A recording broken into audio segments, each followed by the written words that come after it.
দেখেছেন পৃথিবীর সবচেয়ে গভীরে কি রয়েছে? আর যদি পৃথিবীর মাঝখানে কোনো গভীর গর্ত খোঁড়া হয় তাহলে কি বের হবে? আসলে পৃথিবীর মাঝ বরাবর কোনো গভীর গর্ত খোঁড়া পসিবল নয়, কারণ আমরা পৃথিবীর ভূগর্ভে যতই গর্ত খোঁড়ার চেষ্টা করি না কেন তা সম্ভব নয়। আজ বিংশ শতাব্দীতে এসেও এমন কোনো গর্ত খোঁড়া সম্ভব হয়নি যার সাহায্যে আমরা জানতে পারি পৃথিবীর সবচেয়ে গভীরে কি রয়েছে। আর ভবিষ্যতেও এমন কোনো গর্ত খোঁড়া সম্ভব নয়। তবে হ্যাঁ, মানুষেরা অসংখ্যবার ভূগর্ভে গর্ত খোঁড়ার চেষ্টা করেছে, কিন্তু প্রত্যেকবারই মানুষ ব্যর্থ হয়েছে।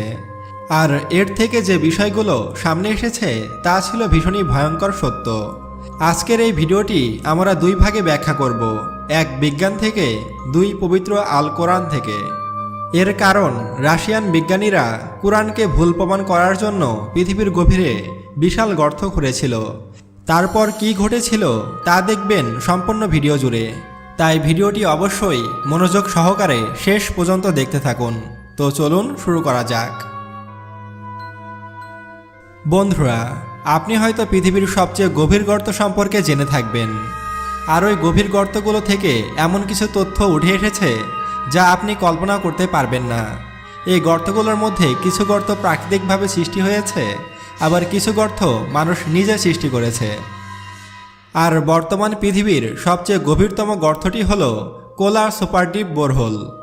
1970 সালে রাশিয়ান বিজ্ঞানীরা ড্রিলিং এবং মাইনিং নিয়ে নানা রকম পরীক্ষা নিরীক্ষা করছিলেন। আর তারা এমন একটি কাজ করছিল যা কেউ কখনো কল্পনাও করেনি। সেই সময় কোলা পেনিনসুলাতে বিজ্ঞানীরা ড্রিলিং প্রজেক্টের কাজ শুরু করে। এর মাধ্যমে বিজ্ঞানীরা চাচ্ছিল পৃথিবীর সবচেয়ে গভীরে যেতে, আর পৃথিবীর সবচেয়ে গভীরে কি আছে তা দেখতে। এরপর 1970 সালের 24শে মে তারা গর্তটি খোঁড়া শুরু করে। এরপর 1989 সাল পর্যন্ত তারা গর্ত খুঁড়েই যাচ্ছিল এবং গবেষণা করছিল পৃথিবীর ভূগর্ভে কি রয়েছে। তারা টানা 24 বছর গর্ত খোঁড়ার পর গর্তটি সমুদ্রপৃষ্ঠ থেকে 12,262 মিটার নিচে গিয়ে পৌঁছায়। 2019 সালের আগস্ট মাস পর্যন্ত এটি ছিল পৃথিবীর সবচেয়ে গভীর গর্ত। আর স্বাভাবিকভাবেই এটি গিনিস ওয়ার্ল্ড বুকে জায়গা করে নিয়েছিল। এই বোরহোলটির ব্যাস ছিল 23 সেন্টিমিটার।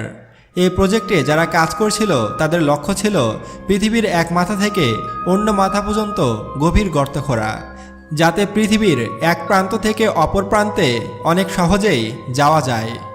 কিন্তু বিজ্ঞানীরা পৃথিবীর গভীরে মাত্র 12,110 মিটার পর্যন্ত গর্ত করতে সক্ষম হয়, অর্থাৎ 12 কিলোমিটারের একটু বেশি। কিন্তু পৃথিবীর এক প্রান্ত থেকে অপর প্রান্ত পর্যন্ত মাঝ বরাবর দূরত্ব 12,740 কিলোমিটার, অর্থাৎ আমরা পৃথিবীর মাত্র 0.1% গভীরে যেতে পেরেছি। বিজ্ঞানীরা পৃথিবীর 12,000 মিটার গভীরে যাবার পর অত্যাধিক তাপমাত্রার শিকার হয়। আর এই তাপমাত্রাটি পৃথিবীর আগুনের চেয়েও বেশি তাপমাত্রার ছিল। বিজ্ঞানীরা আরও গভীরে যাবার জন্য প্রাণপণ চেষ্টা করতে থাকে। কিন্তু এক পর্যায়ে বিজ্ঞানীরা হঠাৎ করেই 1994 সালে গর্তটি খোঁড়া বন্ধ করে দেয়। এবার আপনার মনে প্রশ্ন আসতে পারে, হঠাৎ করেই কেন গর্ত খোঁড়া বন্ধ করে দেওয়া হলো? বিজ্ঞানীরা সে গভীর গর্তে কি এমন দেখেছিল যার কারণে তারা গর্তটি খোঁড়া বন্ধ করে দিতে বাধ্য হয়? এই ঘটনাটি জানা নিশ্চয়ই আরও অনেক বেশি রোমাঞ্চকর হবে।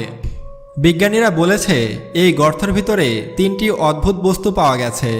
প্রথমে পাওয়া গেছে প্রচুর পরিমাণ পানি, অর্থাৎ মিনারেল ওয়াটার। এই পানি বা জল সম্পর্কে বিজ্ঞানীরা বলেন এই গভীর স্থানে পাথরের রূপে হাইড্রোজেন ও অক্সিজেন মিলে পানি পাওয়া গেছে, অর্থাৎ পৃথিবীর পানির ন্যায় তরল পানি নয়, শক্ত পাথরের ন্যায় পানি ছিল। আর এই কথাটি আমরা বিশ্বাস করতে পারি, কারণ আমরা জানি হাইড্রোজেন ও অক্সিজেন মিলে পানি তৈরি হয়। দ্বিতীয়ত যে বিষয়টি বিজ্ঞানীরা পেয়েছে তা হলো পৃথিবীর ভূগর্ভে 6,700 মিটার গভীরে তারা অদ্ভুত কিছু দেখেছে। তাদের মতে তারা পৃথিবীর অত গভীরে ক্ষুদ্র ক্ষুদ্র কিছু জীব দেখতে পেয়েছে, যা ছিল ভীষণই রোমাঞ্চকর একটি বিষয়।